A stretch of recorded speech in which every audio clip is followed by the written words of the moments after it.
ऐसा अधकचरापन है। ये सब कॉन्वेंट में से हमारे बच्चे सीख सीख के निकल रहे हैं। और इन कॉन्वेंट स्कूलों में क्या क्या सब सिखा दिया। वो कहता था ना, मैकॉले ये कहता था कि ये जो कॉन्वेंट स्कूल हम चलाएंगे, इनमें शिक्षा मिले ना मिले, संस्कार अंग्रेजियत के हम जरूर देंगे। तो क्या होगा? तो कह रहा है वो कि भारतवासी जितने साल इसमें से पढ़कर निकलेंगे ना, तो वो शरीर से दिखने में भारतीय होंगे, आत्मा से अंग्रेज हो जाएंगे। फिर यही हमारी मदद करेंगे और भारत को गुलाम बनाए रखने में व्यवस्था करेंगे। तो संस्कार देना है उनको तो अपना, तो वो दे रहे हैं। अब वह जो कॉन्वेंट में वैलेंटाइन डे सिखा दिया, फिर उन्होंने पता नहीं मदर्स डे सिखा दिया, फादर्स डे सिखा दिया। मदर्स डे पता है क्या होता है यूरोप में? यूरोप में एक और बहुत पुरानी परंपरा है, प्लेटो के समय से चली आ रही है, कि बच्चे जब पैदा हुए ना तो घर में तो रखने नहीं है, बाहर छोड़ देने हैं। तो उन बच्चों को मां का दूध नसीब नहीं है।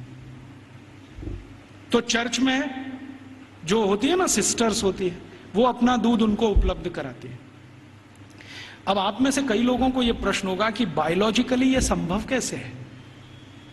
वो नर्स तो मां बनी नहीं, तो उसको दूध कैसे आएगा? लेकिन अभी आधुनिक विज्ञान ने यह सिद्ध कर दिया है कि कोई बच्चा लगातार 2-3 दिन तक बिना विवाहित किसी महिला को लगातार स्तनपान करे तो चौथे 5वें दिन से दूध आना शुरू हो जाता है। तो उनके यहां नर्सिंग जो होती है वो सिस्टर्स के द्वारा होती है या नर्सिस के द्वारा होती है, मां नहीं करती है। लेकिन कभी कभी साल में कोई एक दिन मनाना हो तो वो मदर्स डे मनाते हैं, जिस दिन मां अपने बच्चे को दूध पिलाने के लिए वहां जाती है कॉन्वेंट में, तो उनके यहां मदर्स डे होता है। ऐसे ही उनके यहां फादर्स डे होता है। फादर्स डे का चक्कर क्या है?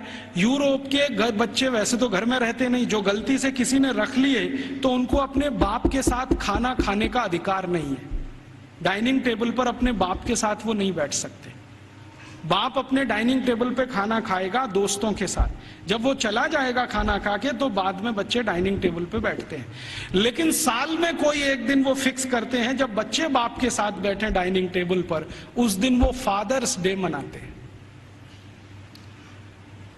अब उनके मदर्स डे, उनके फादर्स डे, उनके ब्रदर्स डे, उनके सिस्टर्स डे या उनका वैलेंटाइन डे, उसके पीछे कुछ कहानियां हैं। हम बिना सोचे समझे अंधों की तरह से इस पे लग गए। कई बार मैं देखता हूं अजमेर जैसे शहर में, जयपुर जैसे शहर में मदर्स डे पे रैली निकाली जा रही है, प्ले कार्ड लेके बच्चियां अपने अपने हाथ में जा रही हैं, स्कूल कॉलेज उनका छुड़वा दिया जाता है, और ये सब मूर्ख सरकारी अधिकारी किया करते हैं। फिर फादर्स डे पे निकालते हैं, फिर इस पे निकालते हैं, ये सब तमाशेबाजी। ये मैकॉले हमारे यहाँ छोड़ के गया, और वो बार बार कहता था कि हमें संस्कार देना है, शिक्षा दे पाए ना दे पाए वो महत्व का नहीं, अंग्रेजियत का संस्कार देना है। तो वो दे गया। अब वो हमारे खून में घुस गया, और इतना घुस गया है कि कुछ समझ में नहीं आता ये निकले कैसे।